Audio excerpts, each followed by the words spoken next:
hours of September 1st, 1994, at 3 a.m., a patrol officer in Vaughan, Ontario, about an hour's drive north of Toronto, is doing his thing and spots what he initially thinks is a tire fire at the back of a building in the city's industrial area.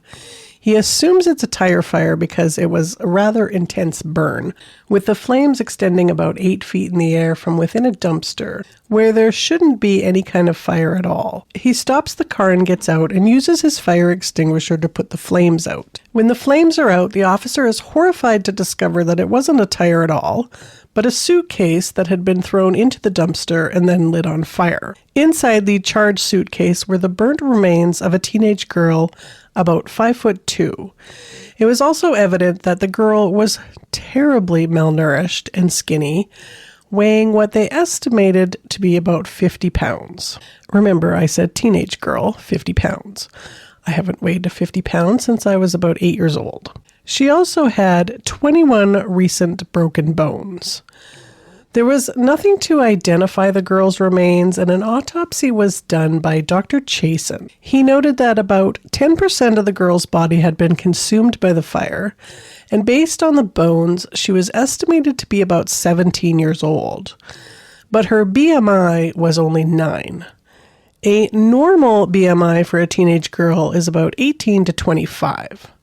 He described her remains as having stick-figure limbs. He concluded that the girl had likely been dead before she was set on fire, but could not conclusively determine a cause of death. But starvation was a pretty reasonable assumption. Police held a press conference displaying some of her unburned clothing and a sketch of what they believed she had maybe looked like in life. There were no missing persons reports for a young girl or a woman matching her description, and her identity was a mystery. A year later, they held a second press conference for information on her identity after having a cast or like a mold made from her skull. But still no one came forward with information about who the young girl was and how she had wound up starved to death and in a burning suitcase. This is the murder of Melonie Biddersingh. Far away from the landlocked province of Alberta that I call home is a small island country on the Caribbean Sea known as Jamaica. And when we close our eyes and think of Jamaica, we likely picture amazing, beautiful beaches, mojitos, and soulful swaying reggae music. But actually, living in Jamaica is not that easy. Most of the residents live in poverty, and I'm not a politician or historian, so I'm not going to get into why that is. But it sounds like a couple of political parties spent so much time over the years fighting with each other that no one was watching the economy, or something a bunch more smarter sounding than that. And in this beautiful but poor and troubled nation, in 1990 lived a lovely Jamaican woman named Opal Austin, along with her 5 kids, Melanie, 13, Dwayne, 12, and a couple of other siblings of various ages, living in Kingston. Life in Jamaica was hard, but as a single mother, it was even harder. Their house, which would be a stretch to call it that, was more of a shack with broken wood planks, dirt floors, and a patchwork roof that leaked when it rained. They also had no running water. Opal made a living selling coconuts to tourists, and living close by in similar impoverished conditions was Beverly Scott, who lived with her 17-year-old son, Cleon, who was Melanie and Dwayne's half-brother. All kids had been fathered by Everton Biddersingh, who had been born in Jamaica but had emigrated to Canada a number of years before that. Everton had a few other kids as well, some in Canada and some in Jamaica. Melanie had been born August 5th, 1977. She was a quiet girl that, according to Opal, loved to read and draw and helped her mom take care of her younger siblings. She also helped with the chores. She was doing well in school and hoped one day to become a nurse, although attending higher education would have been challenging in their financial situation. Melanie had gumption and a good work ethic that would make her, like any of her ambitions, a reality.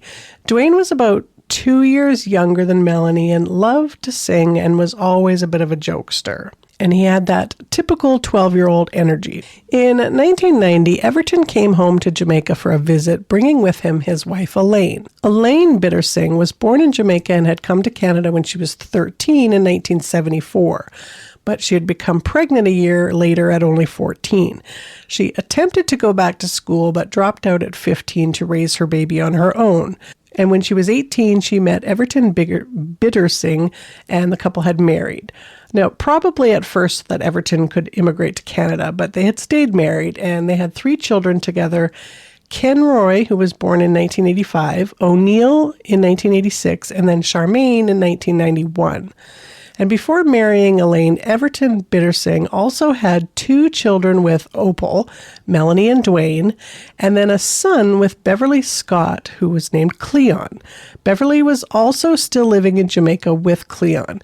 He also had another daughter born in 1991, the same year that Charmaine was born, with a woman named Yvonne Hamilton, Sue-Ann. Now, Sue-Ann was born and raised in Toronto. Now, that's a lot. So the only names that we really need to keep in mind right now are Elaine, Everton, Melonie, Cleon, and Dwayne, at least for the time being. While in Kingston visiting, Everton came to visit both Opal and his kids, Melonie and Dwayne, and then also visited Beverly and Cleon. And he proposed to both Opal and Beverly that if they allowed it, all 3 of the kids would have a better future and lives if they returned to Canada to live with them. They could go to school, get a really good education, and just basically better opportunities. So although horribly sad to see their children go, both Opal and Beverly knew that this was really the best hope for them having a better life and for Melonie to achieve her goals. And so on January 25th, 1991, Melonie and her brothers boarded a flight destined for Canada. It was Toronto, to be specific. Melonie was 13, Dwayne was 12, and Cleon was 17. But remember, Elaine already had 2 children of her own at that time. There was Kenroy, O'Neill, and then Charmaine, who was born 9 months later.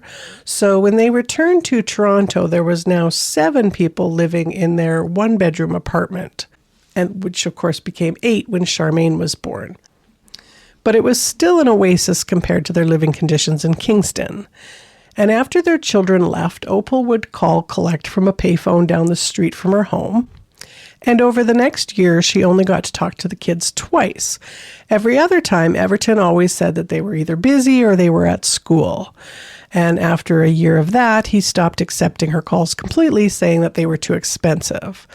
So Opal didn't know how her children were doing in their new lives, but was hopeful that they were living well and fulfilling their dreams.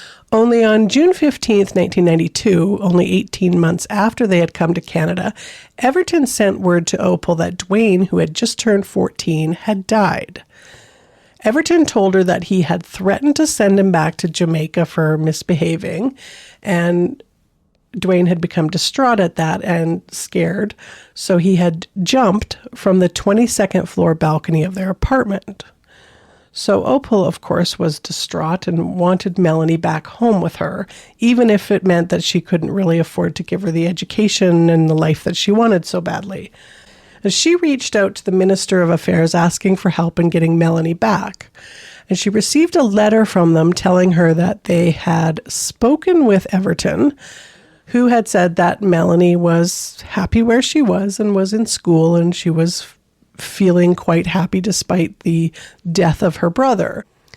Well, Opal didn't know what to do or where to turn, and after that, the number that she had for Everton was out of service because Everton, Elaine, and the kids had actually moved apartments and were no longer in any contact with Opal.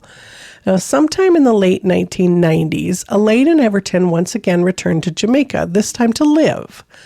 But Melonie wasn't with them, and Opal implored Everton to tell her where Melonie was, and he had just said that she had run away to live in America somewhere. Now, seeing by this time Melonie was an adult, there really wasn't anything for Opal to do if Melonie didn't want to reach out herself. So Opal did what I find both heartbreaking and heartwarming. She was working at that coconut stand, and she would pull out the picture that she had of Melonie and ask any American tourists if they knew her or had seen her. And no one ever said that they had. By 2011, Elaine and Everton had returned to Canada to St. Catharines, which is still in Ontario, where they religiously, no pun intended, attended church services each Sunday at the Bible Way Church. Now, the pastor remembers Elaine in particular because she was a very gregarious and dramatic worshiper, one of those ameners and hallelujahs.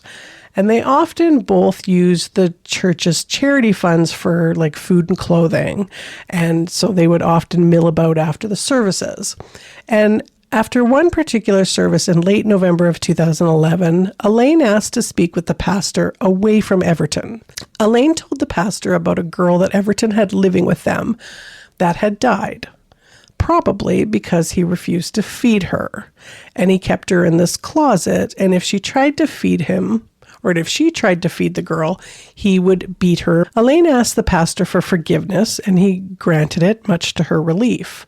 Now, the story didn't make a lot of sense to the pastor, who tried Googling missing girls or something about a girl starving, and he came up with nothing. But as unbelievable as Elaine's story was, and as prone to dramatics as she was, something about the story needled at him. So on November 28th, 2011, he called the police and left a message about a possible homicide. That message was picked up by Constable Detective Stephen Ryan. Stephen immediately didn't make the connection to the unidentified remains that were found in 1994, but decided to follow up on the tip by sitting down with Elaine. And Elaine told them that Melonie had come to live with them from Jamaica, and that Everton had beat Elaine quite regularly, and that both her and Melonie were afraid of him. However, she didn't come off as all that victim-y, like a victim of abuse, as you would expect. Everton used to beat me a lot, okay? Because that's where I started to get accustomed to being afraid. There were many occasions I tried to get away from Everton, like divorce-wise, and it just wouldn't work. She said she had no idea how Melonie had died, but that she had been there when it happened, and that she thought her death was probably because Everton refused to feed her. Was Melonie afraid of her father? Yes, she was afraid. Yes, she was. You went, sorry? Tom for a few times, yeah. Did you see Melonie in the closet when she died? Yeah, I did. What does her body look like? The state of her body? She was thin. Maybe she wasn't getting enough food. And if Elaine tried to feed her, of course, he would beat her. So once she was dead, it was Elaine that had admitted that it was her idea to put her in a suitcase, but that Everton and Cleon were the ones that had taken the suitcase and then, of course, Melonie's remains in them away. Now, she also made sure to ask Stephen to make sure that she wasn't charged with anything. I don't want to be charged with nothing, okay? Stephen said he couldn't promise her that. He had a little bit more investigation to do, and so he let her go. The race, the age, and the circumstances of Melonie's death sounded eerily familiar to Stephen, who had only recently started on the force when the remains in the suitcase had been found. He had Dr. Grusper from the Center of Forensic Sciences to try to identify the remains again to do a second autopsy on her. Her skeleton had been preserved. Her remains were later identified as Melonie Biddersingh, likely by DNA that was taken from Everton. However, the autopsy found a few surprising things. First of all, Melonie had these 21 recent fractures to her spine, her ribs, her pelvic bone, her kneecaps, and her ankles. And the fractures were all showing signs of healing, which indicated that they had occurred between 3 weeks and 6 months prior to her death. Dr. Grusper wrote in his report that her injuries would have been not only excruciating, but also would have rendered her immobile. Dr. Grusper also noted from the first autopsy that there was this frothy fluid in her bronchial tubes, identified as diatom, or basically a single-cell aquatic plant that comes from like lakes or streams. that Melonie had inhaled water before she died. In fact, Dr. Gruspesser and Dr. Chasen, who had reviewed his findings, determined that drowning had been Melonie's actual cause of death. So 21 broken bones and being malnourished to the point of a BMI of 9 wasn't quite enough, but she had been drowned to top off her unbelievable misery that she had lived. Well, taking this information back to both Everton and Elaine didn't go over so well. They just kind of blamed each other and Cleon for all of it, and no one claimed to know anything about nothing. You could be charged with murder, depending on what we learn, okay? For what? I mean... Did you kill your daughter? No way. Did you ever hit her? Who killed her? I really don't. Who killed her? If it wasn't you, who killed her?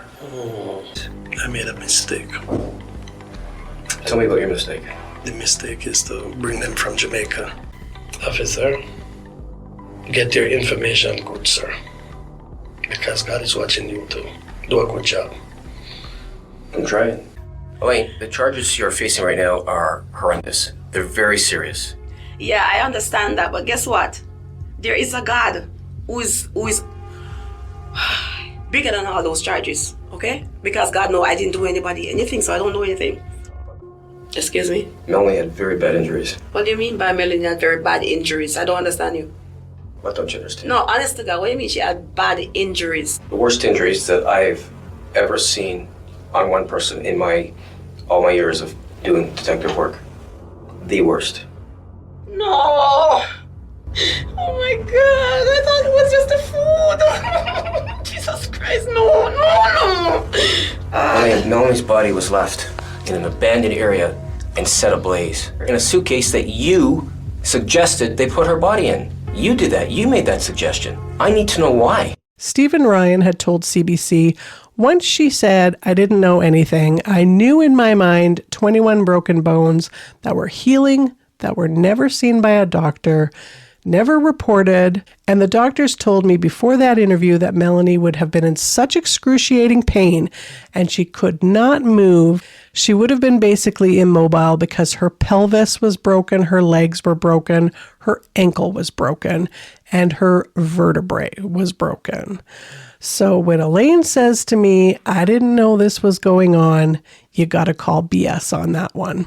I actually went outside of 52 Division, that's where those interviews were done, and I stood on the corner of Dundas and University, and I found myself almost gasping for breath for about 15 minutes, because I could not believe I just came face to face with those two who I consider monsters. So on March 2nd, 2012, arrest warrants were issued for Elaine, Everton, and Cleon, who were each charged with failure to provide the necessaries of life, criminal negligence causing bodily harm, aggravated assault, forcible confinement, and indignity to a human dead body. Now, murder wasn't actually a charge yet because they needed a bit more information about what had happened and who did what. Everton and Elaine were living in Welland at the time. Cleon, who's Melonie's half-brother, was living in Calgary, and so he was picked up there. Now, Cleon was later released and testified against his father and Elaine, pushing most of the blame onto Elaine. Now, he was later released after giving his story, but suspicion over his involvement kind of endured. He has never been officially charged with anything, and it sounds like living in this house was hell on earth. So I actually don't have any reason to doubt his account. I think that it was kind of, do what he was told or die. Now, Elaine sang a little bit more than Everton did. Everton maintained that nothing happened. According to Elaine's version of events, in 1991, the family was living on Close Avenue in Toronto with Melonie, Dwayne, and Cleon. And from the get-go, Everton had rationed their food and never enrolled any of them in school, despite that being the main reason they had come to Canada. In 1992, Dwayne had taken a part-time job delivering papers, but this one night he hadn't come home. He had instead stayed at a friend's house, telling his friends that when they, meaning Everton and Cleon, would come looking for him, that they were going to kill him. But Everton had managed to track him down, and on the ride home had told Dwayne how they were going to beat him.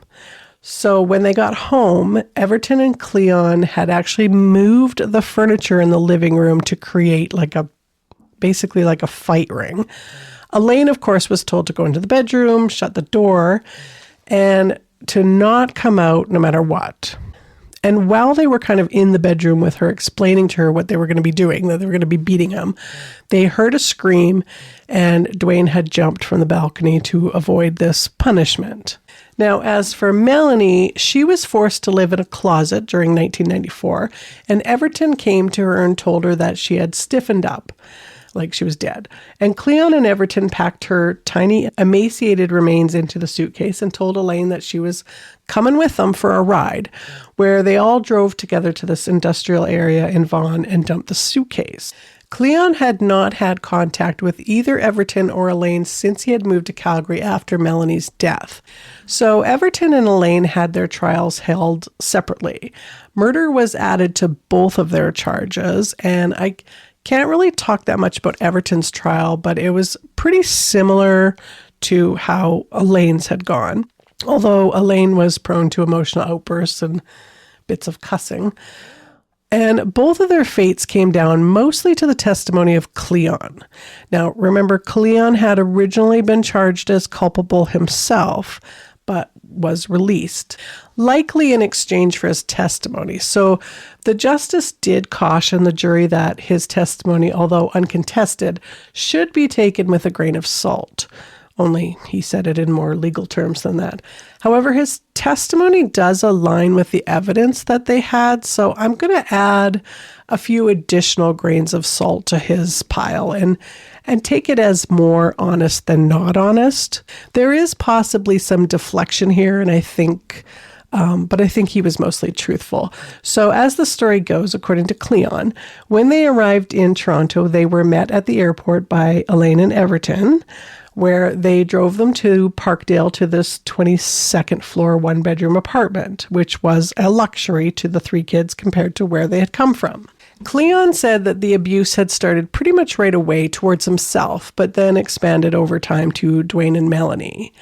None of Elaine's children were ever abused, but none of the kids ever attended school, including hers.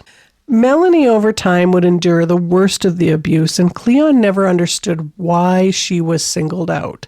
It seems as though Everton and Elaine really just didn't care about his kids at all, and was just downright hostile towards the kids that he said that he was going to give them a better life to. Cleon's assessment was that Everton was just a mean bastard and was violent in general. And Elaine was a bit of a different cookie. Her religious obsession seemed to make her think that the kids born from Jamaica were somehow dirty and possessed by the devil. And she also wasn't thrilled with the concept of feeding three people that weren't biologically hers. She didn't like the idea of supporting someone else's children. Cleon testified that at no point that they were in Canada were they ever attempted to be enrolled in school, not even homeschooling. In the summer of 1992, Melonie was taken to a doctor for something or other, but that was the only medical treatment or seeing of any kind of medical professional that she had ever gotten. In fact, Melonie was not allowed outside of the apartment at all, ever, for any reason, ever.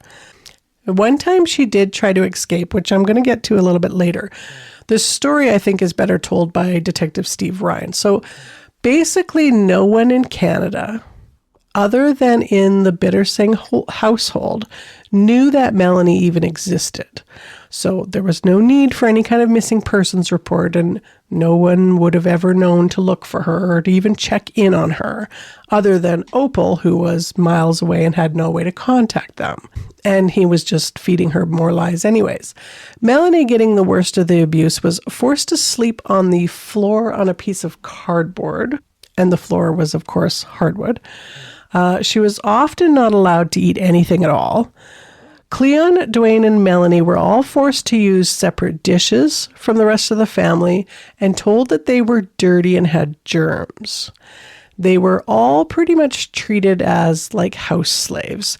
They didn't own a vacuum, so they were forced to pick up little tiny specks of dirt from the floor with their hands. Cleon had to do all of the cooking for the family, except for Melonie, of course, who was mostly not allowed to eat anything. And when Charmaine was born, Elaine retreated to her bedroom, like the one and only bedroom that they had, that only the Canadian-born children and her and Everton were allowed to sleep in. And she would watch this religious programming for the entire day. So Charmaine became Melonie's responsibility to care for. And as punishment for any of Melonie's perceived transgressions, she was dragged to the bathroom by Everton, by the hair, I will add, and her head was flushed in the toilet. But they weren't allowed to actually use the bathroom for regular bathrooming things. Instead, they had to rig up their own curtain on the balcony and were given a bucket filled with cold water to do their showering with. And due to the malnutrition and probably recurring urinary tract infections that Melonie had, her urine had a strong smell, or at least what Elaine perceived as a strong smell. So she had made her use a bucket out on the balcony for that. Melonie was also punished by being locked on the balcony or put in a barrel, or used to sit in a squat position inside the broom closet. Now, after her escape attempt, which again I'm going to get to, she was handcuffed to a chain that was put on her ankle and then attached to a wall. And the nightly routine was that Everton would beat her before going to bed and then attach her with the handcuffs and then remove them in the morning so that she could basically resume her chores and taking care of Charmaine. When Everton would beat Melonie, which was daily, he would punch her, kick her, and stomp on her.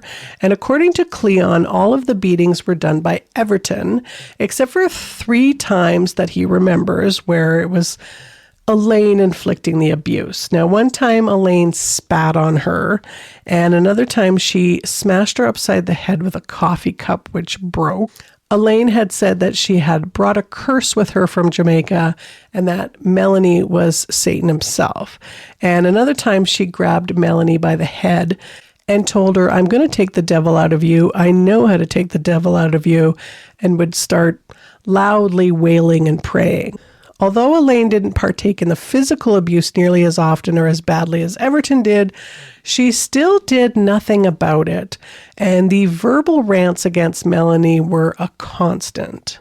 Elaine was also an instigator, telling Everton all of Melonie's faults and problems, knowing that it would get her beatings and other punishments. With regards to Elaine, because I have only really court documents on her trial, the basis of both the prosecution and the defense regarding her was that Cleon testified that he never actually heard Elaine tell Everton to beat Melonie or punish her. And she didn't supervise or watch the beatings.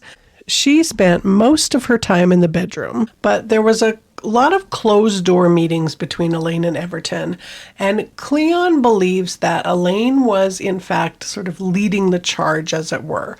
Both apartments that they had lived in while they were in Canada were very small, so it was impossible not to know what was going on. And a lot of times, beatings would go down by Elaine would come out of the room. She would complain about something that Melonie did or didn't do, calling her the devil, and then go back into the room and shout at Everton, about her. Nobody worked or went to school in this house, so everyone was always home. Then, of course, Everton would come out of the room and start beating on Melonie. Cleon said that Elaine was the mind behind the beatings and that Everton was the fist. At Elaine's trial, she claimed that she herself lived in fear of Everton and his beatings, and she was helpless to do anything for Melonie. And there was evidence that Elaine had been subjected to Everton's ill temper on more than one occasion. She sometimes would have a black eye or a swollen lip after hearing them argue. But this happened far less frequently than it did to Melonie, and to a much lesser extent. Now, do not get me wrong, putting your hands on a woman in anger is, no matter what the outcome, is wrong. But it isn't comparable to what Melonie a child endured. And Elaine herself was described as a very angry and controlling woman. Yvonne Hamilton also testified at Elaine's trial against her. Now, she's the mother of Sue Ann, who was born the same year that Charmaine was born to Elaine. And she said that she saw a lot of the relationship between Elaine and Everton over the years, and said that I believe that Elaine had as strong a role in the relationship as Everton did. As I said, Everton didn't do anything without seeking Elaine's confirmation, without getting her permission. She also testified that she never saw any injuries on Elaine over the years that she knew her. Yvonne and Everton's daughter, Sue Ann Biddersingh, also testified. Now, she said that Elaine always accompanied Everton on his visits with her, and that Elaine was the one in control of the money. And she often saw bundles of cash in her purse, and that anytime they went out somewhere, like shopping or for food, it was Elaine that would make the decision of what they were going to buy, if anything.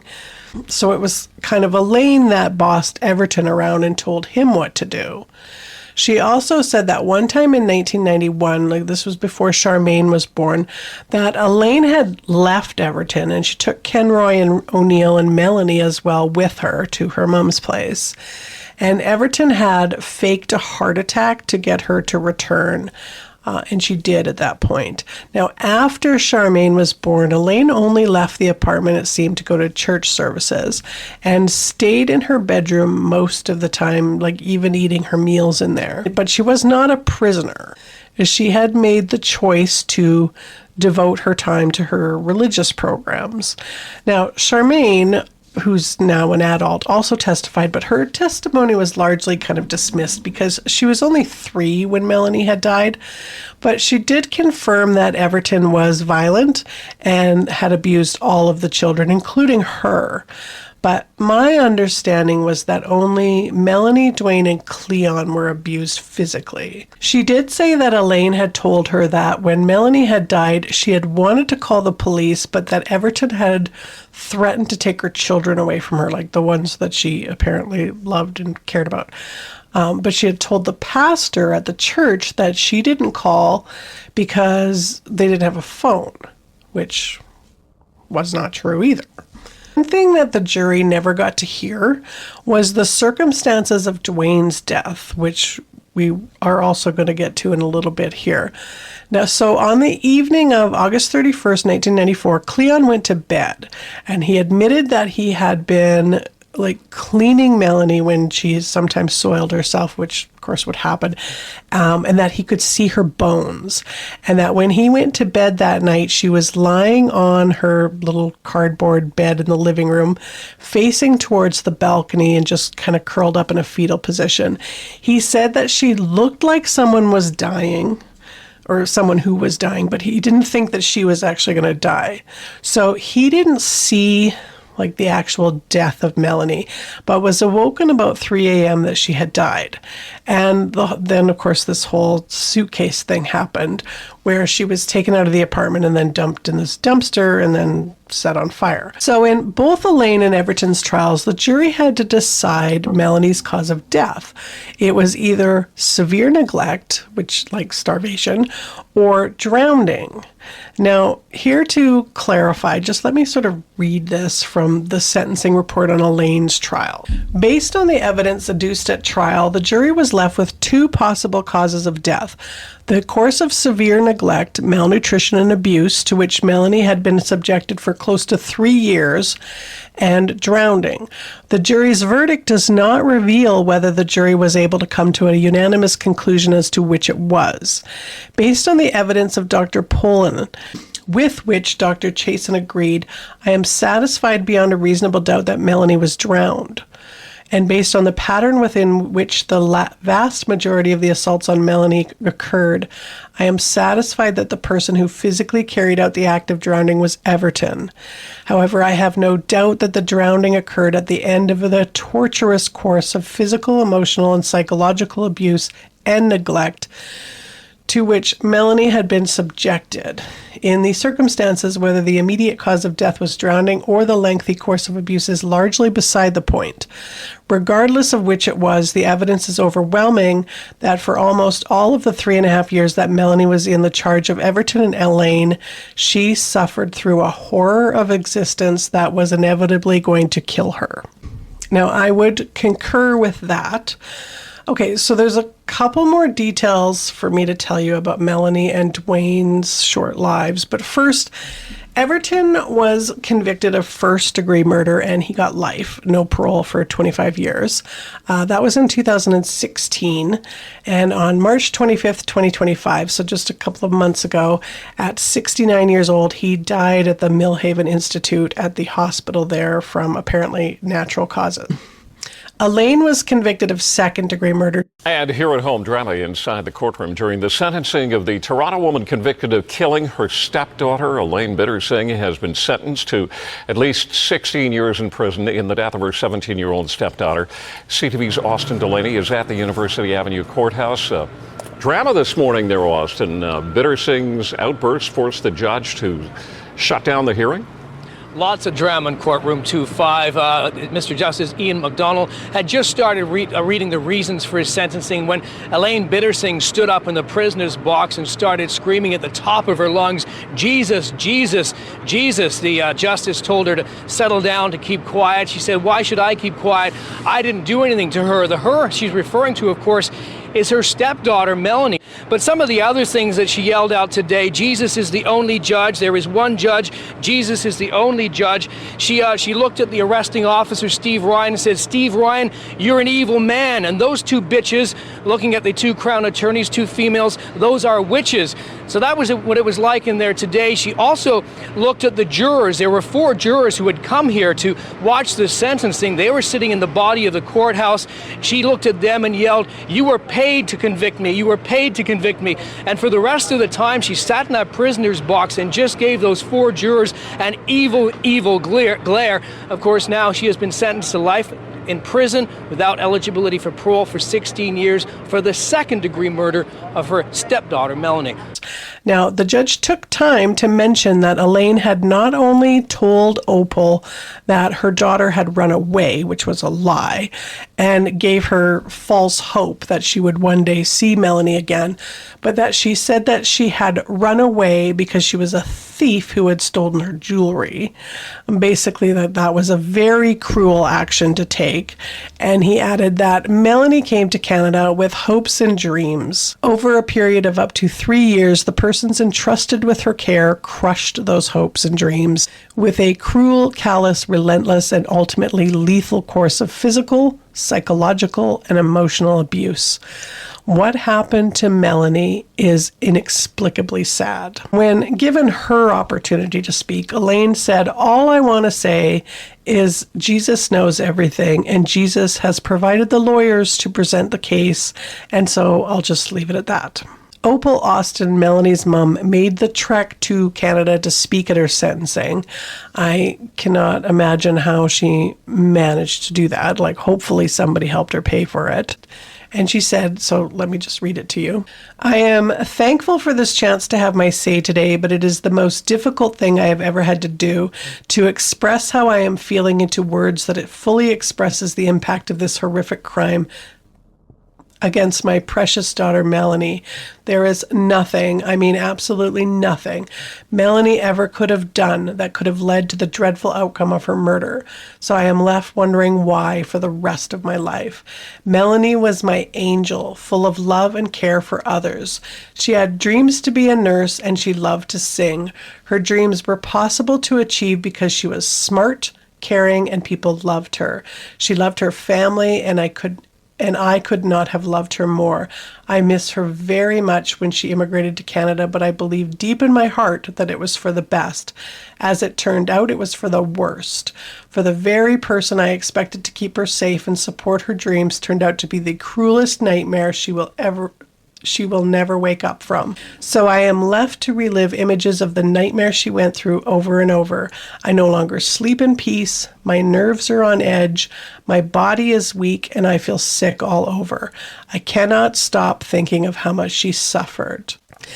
Cleon Biddersingh, who was then 32 years old, he also gave a victim impact statement, telling the court that he still has nightmares and insecurities about his own capability as a father because of what that he had suffered and he had witnessed Melonie suffer, saying, "No human being or animal should ever be treated the way Melonie and I were treated at the hands of Everton and Elaine Biddersingh. Regardless, I have my life and I am alive, unlike my sister Melonie, who never got a chance to live her life to succeed." Knowing what I know now, I also carry extreme guilt for not stopping the abuse and the torture of Melonie and me, running away, getting help. This again is an internal conflict that I deal with every single day of my life, and I will never forgive myself for. Well, she grew up with a family who tortured her, and eventually she died as a result of the abuse that she had sustained. She came from another country to live with her father and her stepmother for a better life. She never went to school. She never went to a doctor. There's still nothing in place where we can check on children who come from other countries, because we cannot let this happen again.